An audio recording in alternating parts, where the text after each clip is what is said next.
Today I want to read a quote from a book called Choose to Win by Tom Ziglar. Now, Tom Ziglar is the son of famous Zig Ziglar, so hopefully, if you've been in the self-help, you probably have heard Zig Ziglar thrown around quite a bit. So Tom is the heir to the empire, the company that is Zig Ziglar, and he wrote a book called Choose to Win, and I am also a Choose to Win coach, so that's how I first learned this quote. And I want to talk about your attitude today.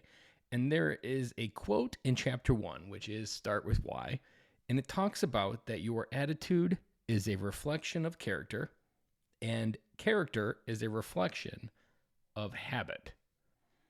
One more time. Attitude is a reflection of character, and character is a reflection of habit. One of the things that I typically, even still to this day, kind of get hung up on is the distinction between being a man of character, having strong habits, and having a good attitude. They seem separate in life. You can be positive, but have shitty habits. You can have good habits, but still be an asshole. But the way that this quote sets it up is that attitude is a reflection of your character, and character is a reflection of habit. And I think this quote is set up in a way to help bring them together so that we no longer look at them separate. Because in the context of trying to understand where we are in our life, where we want to get better, where we think we need to improve, there are these categories that it's easy to bucket our life and measure those things in life by. But we don't often check our attitude enough. We honestly don't look at our character.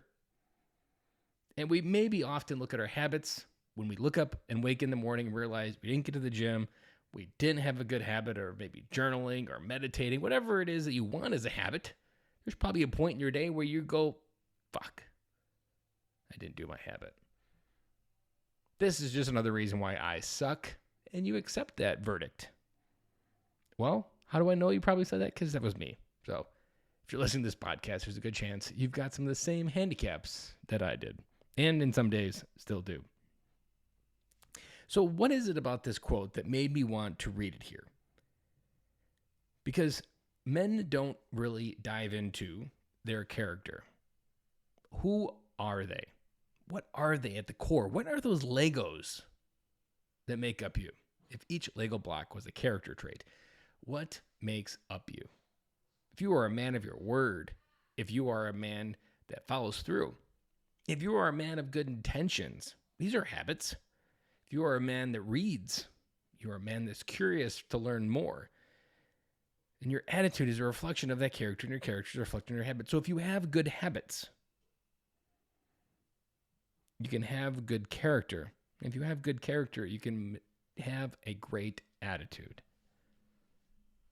A famous book out there, one that I haven't read, but it's always quoted, so I really need to add to my list, is James Clear, Atomic Habits. I would consider it probably the Bible out there, the way people quote it and reference it, that everybody who reads it just dives into it. And it's one of the most quoted, notable habit books that probably ever has existed.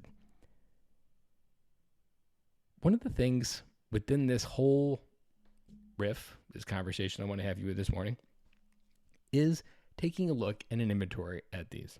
It's a very simple question. It's a very simple look. But I bet there's something there. I bet there's something there that you don't like. I bet there's something there that you struggle with.